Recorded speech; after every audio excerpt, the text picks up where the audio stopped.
Music by Saurabh Aishwarya.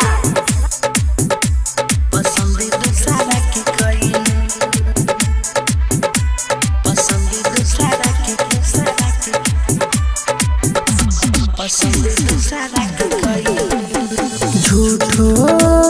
झूठो रानी की दिया तू खैलू पसंद दूसरा के कैलू पसंद दूसरा के कैलू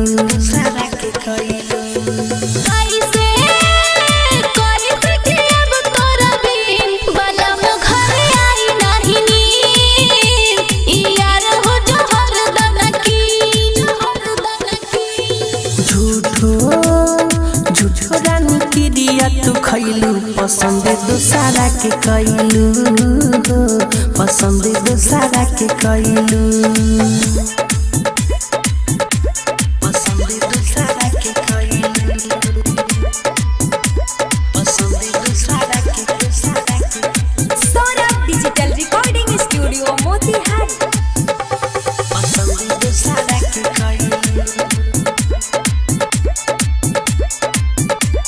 पसंद दूसरा के कैलू पसंद दूसरा के पसंद दूसरा के कैलू कैसे तू गइलू बदल निकाला कोनो हल बचावा वाला बादी से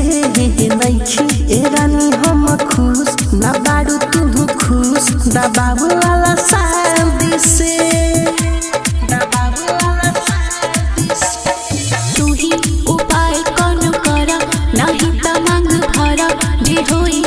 खाली जाई हमरो बिचारे हे बाटे करे जब हमर फाटे केहू ना कुछ कर पाई।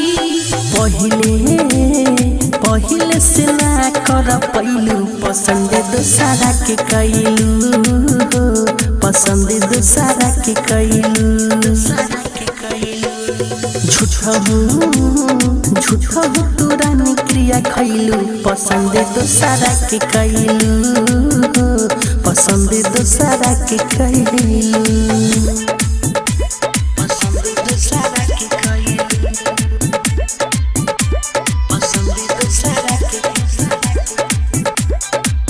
Saurabh digital recording studio Patna. पसंद दूसरा के कैलू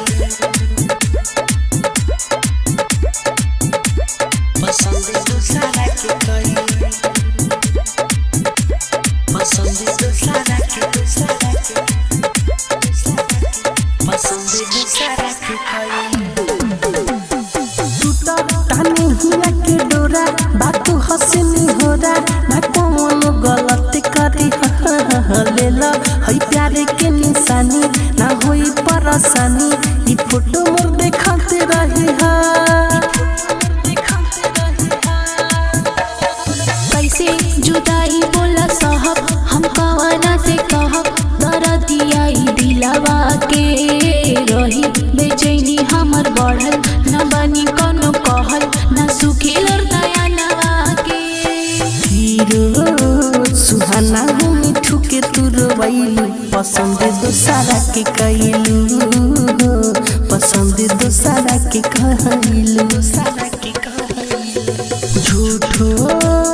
झूठो रानी की दिया तू खैलू पसंद दूसरा के कैलू पसंद दूसरा के कैलू